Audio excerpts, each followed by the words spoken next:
Here we are, back again. The expansion is being delayed and this is a good chance to take another look at Frost Death Knight.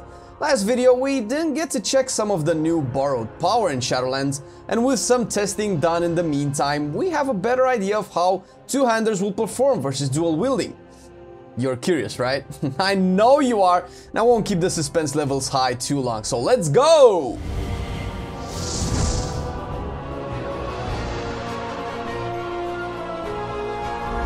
To our stream, because we do that.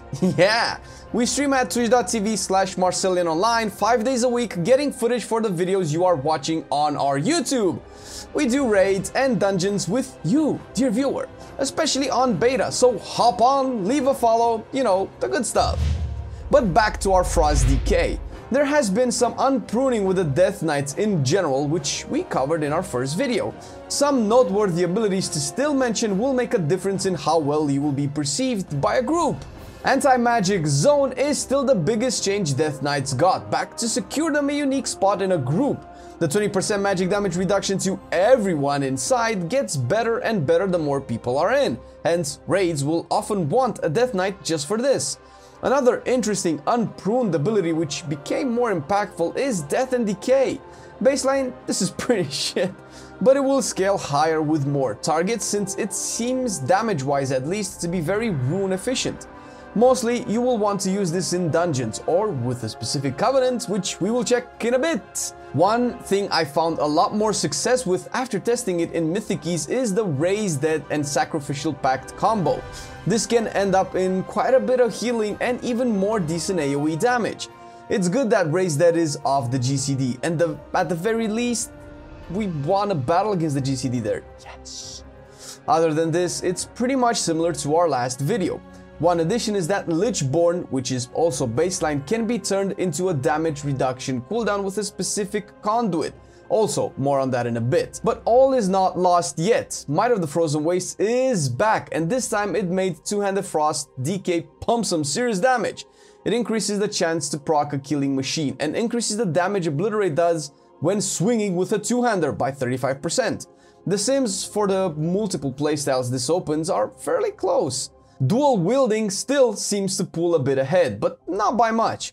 Definitely not enough for you to feel forced to go dual wield if your jam was two-hander and you cried when they took it out of the game. We mentioned the rune forges last time in our video, the new ones, and they haven't changed since. And frankly, they are a bit underwhelming. So let's move it along.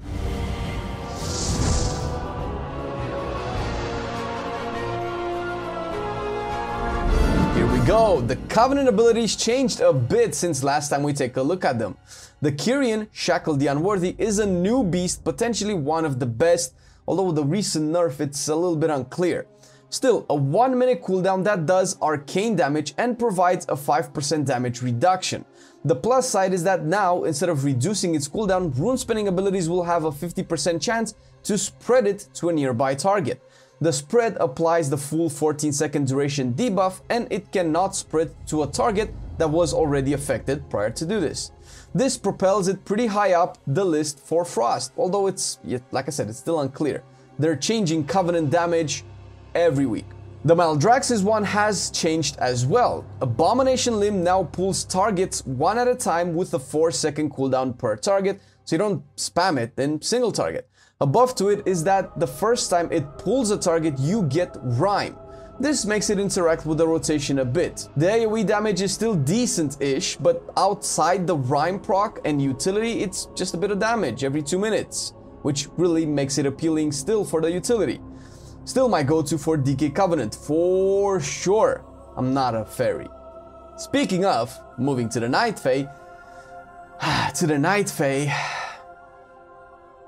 Alright, listen, I know you've been paying attention, okay? I know you watch them YouTube content creators, streamers and shit, and you know that Death's Due has been the best in slot for a long time. And when I say best in slot, I mean BIS. Now it has been nerfed, but also kind of buffed for Frost. It will deal damage, and casting Obliterates will apply Death's Due to enemies, reducing their damage dealt to you and increasing your strength by 1% each, stacking 8 times. So no more 15% strength and damage reduction. But Obliterates now hits a second target, inside your Death's Due at least. This is a pretty big buff to two-handed Frost playing Obliteration, since you literally had no AoE. Obliterate was doing more damage on one target than Frost Scythe was on 5. Lastly, Swarming Mist from the Venthyr is still pretty much the same. It will probably only be worth it for you to play Breath or, you know, if you like vampires. You like vampires, don't you? It's fine. We do too. The massive runic power generation cannot be efficiently consumed in AoE, and it feels a bit awkward if you're not playing Breath of Sindragosa. The damage is nice, the RP is very nice, but for some reason pressing Frost Strike when fighting 5 targets feels ugh.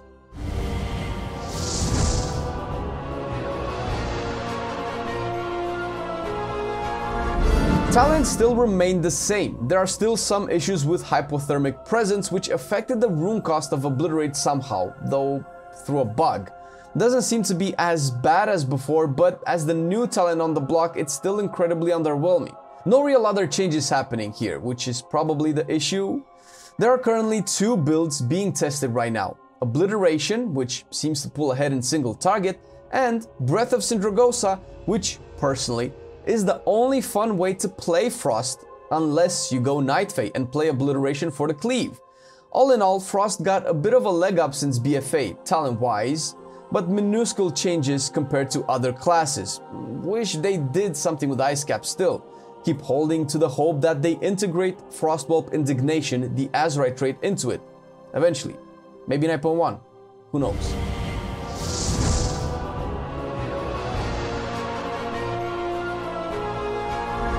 Similar to Covenant and Soulbinds, legendaries are going through weekly changes, so the best one could still be up for grabs.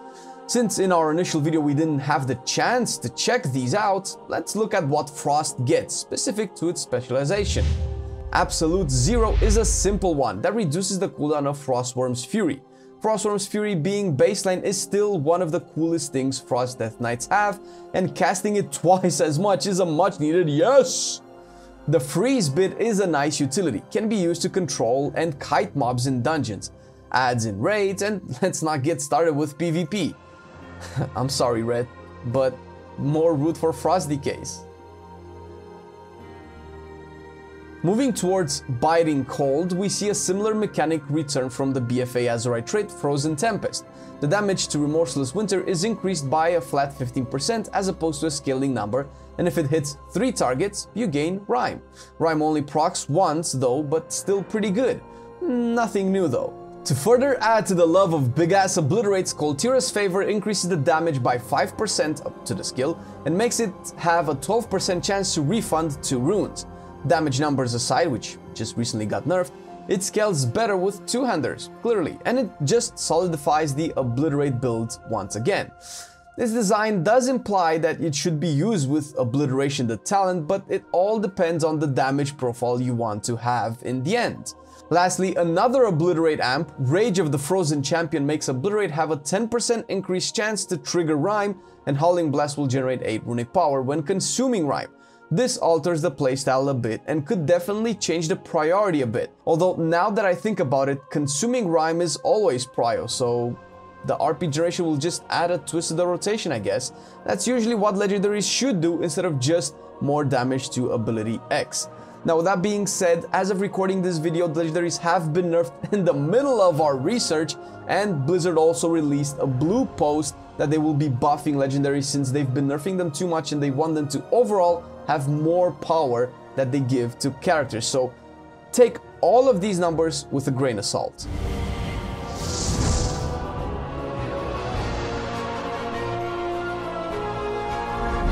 We mention this in every video, but hey, maybe your only interest is Frost DK, so you haven't figured it out yet. But soulbinds are essentially secondary talent trees.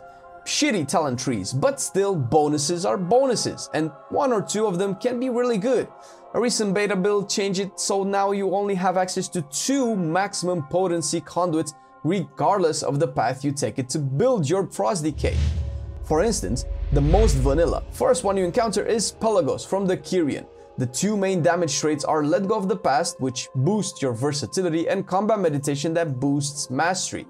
These are actually pretty good because you don't have to sacrifice potency conduits for them. yet. Combat meditation could be one of the better of the two, but stats have diminishing returns now, and spreading your distribution will probably be way better for you in the endgame. Maldraxxus has maybe one of the strongest traits, also recently nerfed. Heimir's Arsenal Marrow Gemstone procs a buff after you landed 10 critical strikes to provide you with a 12% critical strike chance. Even after the nerf, 12% crit chance is still pretty big. This can easily be paired up with, say, Breath of Sindragosa or Pillar of Frost for some burst damage. Taking this would sacrifice a Potency Conduit though.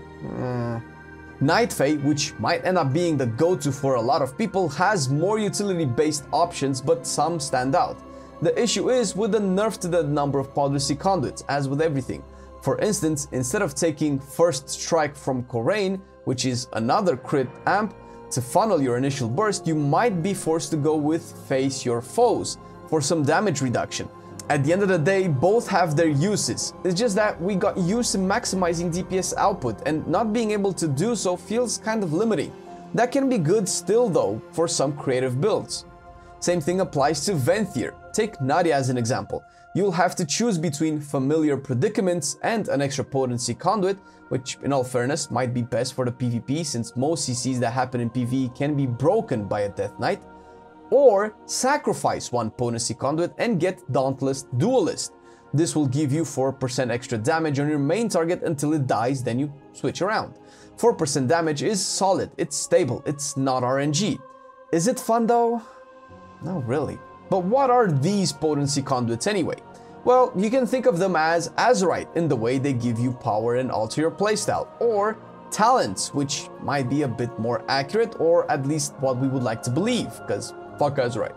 Accelerated Cold is one of these conduits, and it makes Empower Rune Weapon take 10% less time to recharge and provide 5% extra haste, which will scale with the rank of the conduit. Cooldown reductions to major abilities always have an awkward feel to them if you end up not being able to align them back to back with stuff like Breath of Sindragosa, which is kind of important for these two. That makes it a bit weird and maybe not even good, even though the bonus is still bonkers. Biting Cold, which for some reason has the same name as the legendary, buffs Remorseless Winter to deal 2% increased damage to enemies it hits, stacking 10 times. And of course, this clearly works well with the legendary that shares its name and the Gathering Storm talent. Eradicating Blow comes to make Frost Strike more appealing. I mentioned before where Frost Strike seems sad to use in AoE as runic power consumption, because for some reason, after so many years, Frost DK has only one AoE runic power consumption in Breath of Sindragosa. Glacial Advance, is that still a thing? And Breath of Sindragosa is kind of a 2-minute cooldown. At least this will pump your single target damage or priority damage at the very least. Unleashed Frenzy buffs Frost Strike as well to increase your strength by 1% for 6 seconds, stacking 5 times. Strength buffs have always been good for Death Knights. That's why the Rune of Fallen Crusader still trumps the new rune forges they implemented, and why Death's Due was Biss and might still be one of the strongest choices. Strength buffs have always been appreciated. And with the advent of the Potency Conduits being limited to only 2, you actually have a lot more Endurance Conduits on, let's say, ideal DPS paths. And I mentioned this earlier, but Hardened Bones is one of those defensive cooldowns, defensive conduits, that boosts Lichborn to actually have a damage reduction component. Not only would Lichborn give you Leech, it will also give you, at least at the start, 5% damage reduction, and this of course scales with conduit ranks. And you probably have been aware of this, but conduits do actually scale up until rank 14, and they do so by, you know, looting them from dungeons and raids and PvP, hopefully, and stuff like that. So keep your eyes open for that. And of course, all of these numbers are subject to change.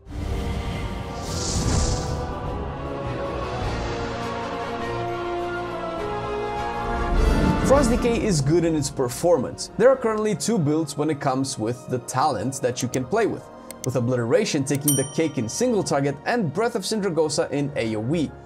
The rest is, well, compared to Unholy changes, Frost got a mediocre new talent, and that's it. The talent tree felt a bit stagnant for years, and it was kind of off-putting to see other specs being addressed so much, but not Frost. Personally, I would love an alternative way to spend runic power in AoE, something that doesn't gimp you. No, not breath and not glacial advance, not some cooldown having restrictive ability. Something like epidemic maybe. For any class with a builder-spender mechanic, I don't really feel like spending runic power is exciting for Frost Death Knight, and more of a chore or a to-do list task that you have to tick. The rune forges they added in Shadowlands are also underwhelming. They could have been exciting based on their differences. Take Rune of Hysteria, for instance. It seems like this would be good for Breath of Sindragosa, but the damage return is just not there. The others seem too situational to be of good use. As a conclusion, talking to the big heads in Acuris, thank you by the way for the info, Frost builds have simmed pretty close so far to each other, which is a glass half full kind of situation where the spec has hope of variety in playstyles. And speaking of the devils, a special thank you to Taznak, Bicep Pumps and The Grain, who have been cluing us in with what's under the hood with the current Frost DK situation. Check Acuris and talk with the boys for more in-depth info if you are interested. And of course, a special shout out to our patrons who are supporting our content, our stream, our channel, our everything that we do. Thank you very much. It's highly appreciated and it does help out. And if you, the viewer, are interested in supporting us a little bit more, you can check the link down below. You'll find our Patreon link, our merch link, and all that kind of good stuff that, you know, you might be interested in, because there are some goodies there that are pretty cool. Thank you for watching the video. Stay awesome, and we'll see you next time. I've been loving it then, I still love it now. Still, I play WoW. Still, I play WoW. Getting better every day, let me show you how. Cause still, I play WoW. Still, I play WoW. It's getting harder to stay, but at the end of the day, it's a guilty pleasure, so just log in and play. Whether it's classic or retail, I'ma do a /bow. Still, I play WoW.